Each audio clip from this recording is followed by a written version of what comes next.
Good morning, I'm Taylor Wilson, and today is Friday, November 24th, 2023. This is The Excerpt. Today, a ceasefire between Israel and Hamas has begun. Plus, wild hogs are wreaking havoc, and we have some tips for Black Friday. A temporary ceasefire between Israel and Hamas began earlier today. The four-day pause in fighting began at 7 a.m. local time as the result of a deal that also calls for the release of 50 hostages taken by Hamas and 150 Palestinians held in Israeli prisons. The first hostages are expected to be released this afternoon. The pause was originally expected to begin yesterday, but was delayed by what officials said were logistical issues.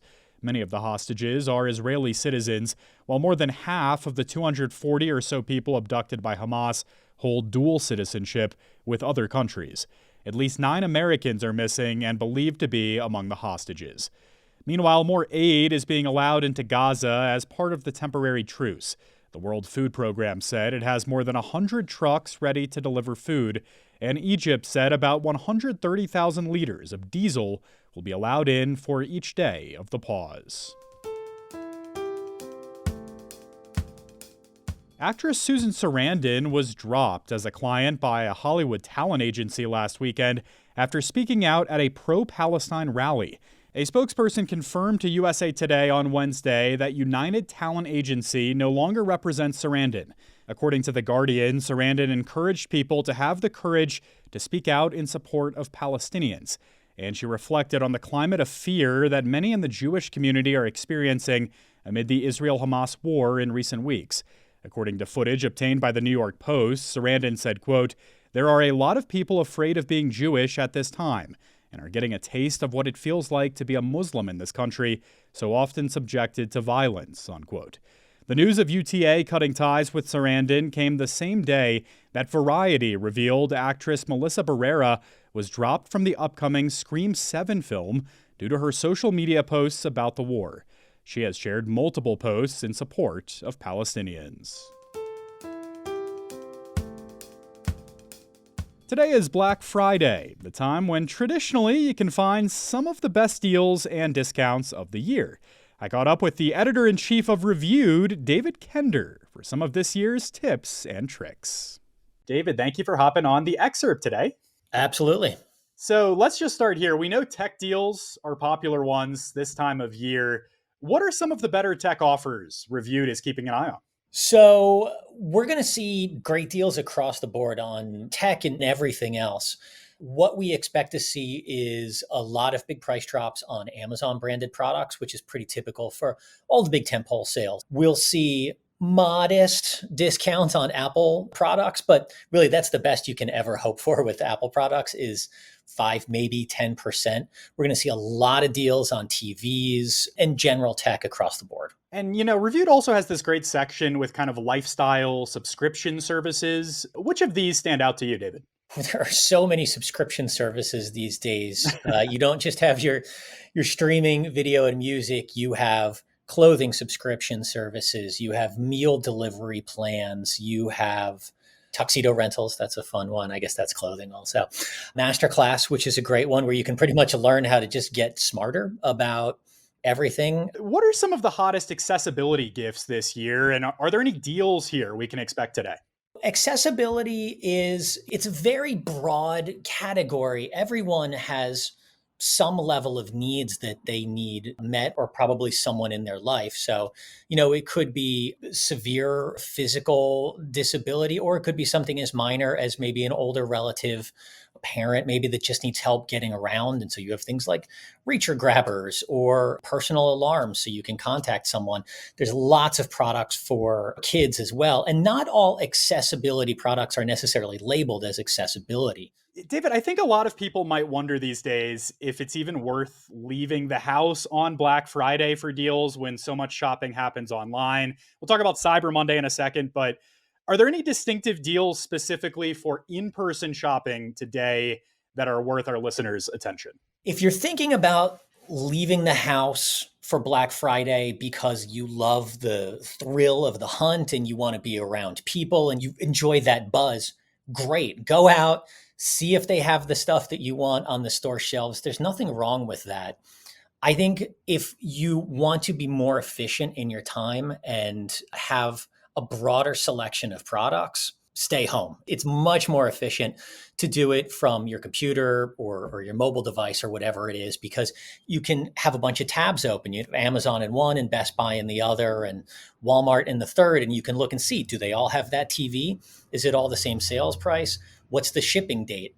And then importantly, what I would recommend to everyone is that there's no such thing as a good deal on a bad product. So yeah, I think it's okay to impulse buy in general on Black Friday, but do open yet another tab. Just take the product name that you're looking at and put the word review on the end of it. And you're going to end up at a website like review.com, and you can see what people have to say about it. Because in this line of work, I see great deals on a lot of terrible products, but I see a lot of great deals on really good products too. And we want to steer people towards the latter. So, David, if people are staying home today, eating the leftovers and trying to do the shopping online, should they click purchase today or wait for Cyber Monday? I just had this conversation with our head deals hunter, and his firm advice to everyone: click purchase today. Don't wait. Don't assume that the price is going to drop. Now, the one caveat there, which is look at the return policy for the retailer too. If it's a major retailer, they're probably going to have a pretty good return policy, a sort of no questions asked 14, 30-day window. And if that's the case, go ahead and buy, knowing that your money is safe. All right, David Kender, great advice as always when you're on the show. He's the editor-in-chief of Reviewed. Thank you, David. Thank you.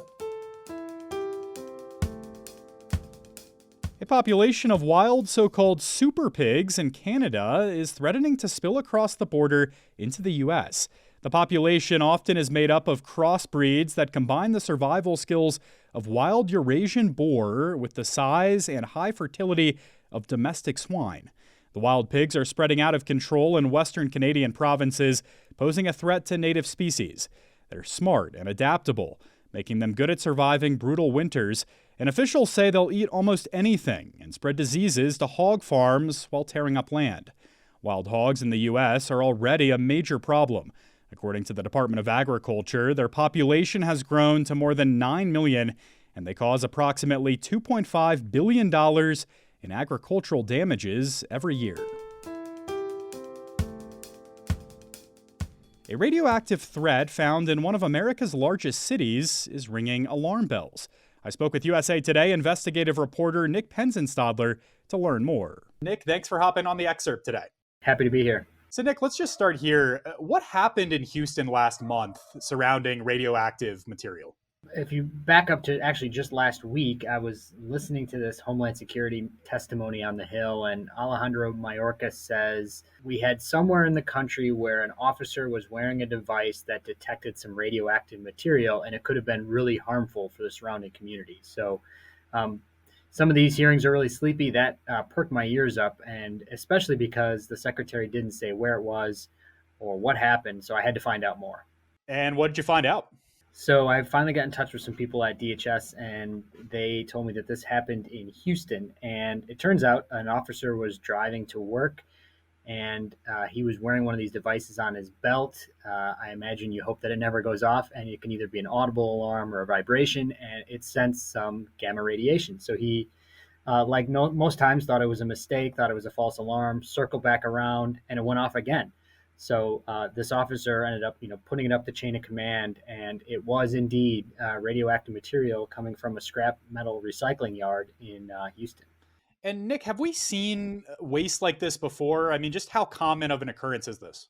We have. It's actually surprisingly common for radioactive material and waste to improperly end up in scrap yards around the country. And it's actually why there are these detectors to test it, to find it, isolate it, and get it disposed of properly. And the real concern here is that if fallen in the wrong hands, this could be turned into a dirty bomb. That's where you put TNT and this radioactive material together, and when it explodes, it can spread radioactive dust and powder all over an area and cause some major problems. What is the Countering Weapons of Mass Destruction office, and what's the current fight look like toward keeping this office open? This is a relatively small office, a couple hundred employees within DHS. But what's interesting is it's set up with a 5-year authorization from Congress. Back in 2018, they combined a few other offices and said, you are tasked with keeping the nation safe, detecting these, working with local partners to get this high-tech equipment into their hands. But you have 5 years and then you have to be reauthorized. So now we're at this budget impasse where it's on the chopping block, and it has fallen into the categories where House Republicans say, we need to cut the budget. This is one of the offices we want to see go if you don't change some of the broader policies. So that's where we are today. It was on the chopping block. It was part of this laddered continuing resolution that was passed and that was signed by the president. So this is now punted till February with the next deadline to have some action and maybe make this permanent. And I mean, if Congress can't keep this division open, are there any plans for an alternative, or it's really about this office? That remains to be seen. There are some overlapping responsibilities. The Coast Guard does some of this. The Pentagon has their own Office of Countering Weapons of Mass Destruction, but protecting the homeland is a priority. And there are Republicans that say they'd like to see this continue and have some authorization. So I don't see it completely disappearing, but it's definitely at risk. All right. Nick Penzenstadler is an investigative reporter for USA Today. Thank you, Nick. You're welcome. Thanks. Thanks for listening to The Excerpt. You can get the podcast wherever you get your audio. If you use a smart speaker, just ask for The Excerpt. I'm back tomorrow with more of The Excerpt from USA Today.